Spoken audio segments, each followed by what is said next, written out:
The PFF Plus holiday sale is going on right now. Use the promo code HOLIDAY30 to get yourself 30% off a PFF Plus subscription. That means that you get everything. The grades, the premium stats, all of the fantasy tools, all of the betting tools, all the draft tools. It's everything a football fan could want year round. Holiday 30, that's what gets you 30% off that year-long PFF Plus subscription at subscribe.pff.com. And Monday Night Football is the Philadelphia Eagles at the Los Angeles Chargers. Talk to me about the Chargers. They've been so beat up on the offensive line. The run game's been a little bit better as of late. Kamani Vidal was fantastic. Justin Herbert's not dealing with that injury to his non-throwing hand. Talk to me about this team on the offensive side and what you expect to see in Monday Night Football. I think maybe the craziest thing that I found this week pouring through the numbers for these games. So the Chargers are dead last in the league in run blocking grade by a mile. They're by far the worst run blocking team. It comes down to the injuries, Alton Slater, everything we've talked about all year. Yeah. And yet they're second in the league. Part of this is Justin Herbert scrambling more than ever. They're second in the league in rushing grade. Second in the league in rushing grade. And when I tell you they are the worst run blocking team in the league by 8 points, which is just ridiculous. They're in a tier of their own. That's a lot. And the one way they've been making up for it is their ability to get outside and outflank teams with tight ends and Scott Matlock at fullback, and they're just bouncing runs outside like crazy. When they get off tackle in the run game, 4.9 yards per carry, that's the third best in the NFL with the 11th best explosive run rate at 13.3%. Trevor, when they have to run between the tackles, 28th in yards per carry, and an explosive run rate, just 4.5%, second worst in the league. It's very simple to me when it comes to run defense here this week for the Eagles. They're not going to get blasted between the tackles like they did against the Bears last week, all the zone schemes, all that. It's going to be more about Jalen Phillips, Nolan Smith, Jalix Hunt, all those guys just keeping contained, especially on Kamani Vidal in this run game. Not sure yet if Amarion Hampton is going to be ready to go in this one, but either way, the Chargers are running to the outside. They're trying to outflank you and run power. They're trying to run duo and bounce outside and get your linebackers to get tight to the line of scrimmage and then bounce outside of them. They're really good when they're running off tackle because they really can't block it all inside. If the Eagles can keep contained, then they can stop the run in this game. It's different than last week where the Bears were getting so lateral and you had all the complicated schemes from Ben Johnson, but you really need to keep Kamani Vidal, especially from bouncing to the outside, because that's where they're making explosive runs happen right now. Yeah, I mean, you can see all this over at Premium Stats as well if you have a PFF Plus subscription. If you go to Premium Stats, you can sort things not just by game like we've talked about here in this show and over the last couple of shows, but you can also filter by team, and you can go to team reports there.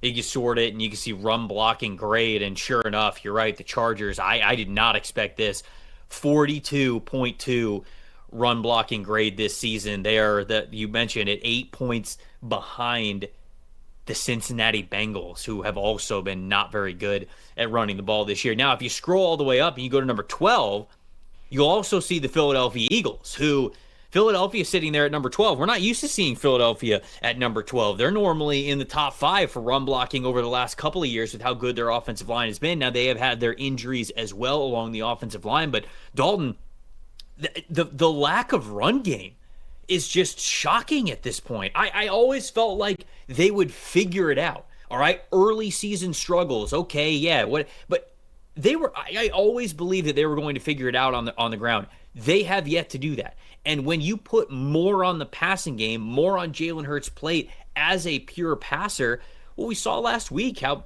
they really struggled to move the ball. 54.3 passing grade on the first 9 drives last week. They had 11 drives overall. The first 9 drives against the Bears is on Black Friday. Negative 0.311 EPA per play on those first 9 drives. That is terrible. They were 1 for 8 on third downs total before those final 2 drives, which felt like garbage time drives. It didn't really matter. And I think the reason why we get those numbers is because they don't have the run game. It's not even that they're not the best run game in the NFL. They're pretty middling with their run game. And I think that there's still reason to believe that the best could be yet to come for the Eagles' run game this season, but they are running out of time to figure it out. So to me, Philly has to get back to running the ball. I know that they've been, there with the AJ Brown frustrations, and now he's getting his due, but they're not really winning ball games, and they're not having an efficient offense, even though he is eating.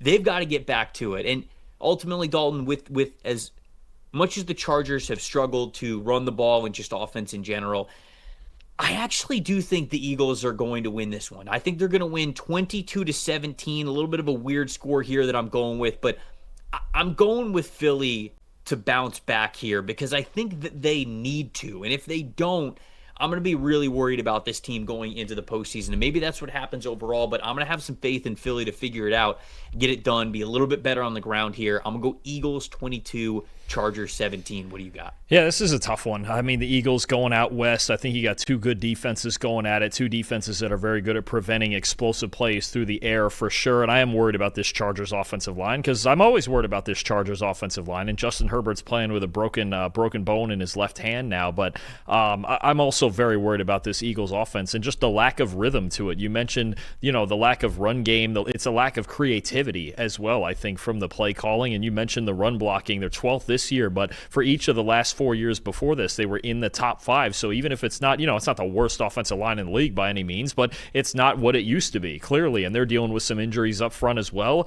At the end of the day, you know what? I'm going to take the Chargers 19-16. I think we get an ugly defensive game. The Chargers don't give you those one-on-one matchups on the outside to A.J. Brown and Devontae Smith. They run a lot of zone coverage, and they don't let you get over the top. So even last week when the Eagles had some life, it was because A.J. Brown was winning man-to-man downfield. You don't get that with the Chargers. I think Justin Herbert finds just enough in the tank to win this game, but I think it's going to be an ugly defensive game.